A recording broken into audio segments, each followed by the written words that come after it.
Alright, écoute bien ça. Je t'explique pourquoi tu veux pas que ton premier produit fonctionne.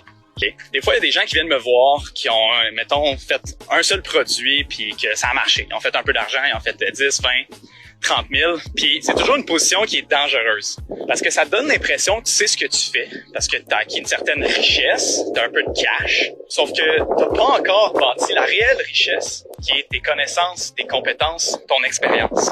Puis ça fait en sorte que après ça, ben si ça finit par pas fonctionner comme il voulait, whatever, ça crée une déception. Puis je voulais mentionner de pas oublier qu'au début, ce que tu bâtis réellement, c'est tes connaissances, c'est tes compétences. Puis que ça marche ou que ça marche pas, on s'en fout. Je préfère que tu aies essayé 10 produits puis que le 11e marche que ton premier marche. Parce que quand tu as essayé des produits qui ont pas fonctionné, ben t'as acquis de l'expérience, right? Donc rendu à ton 11e, ben t'es beaucoup plus solide. C'est ça que tu veux pour le garder à travers le temps. Donc oublie pas qu'au début, ce que tu bâtis réellement, c'est ta réelle richesse. Non, ça se traduit pas dans ton compte de banque.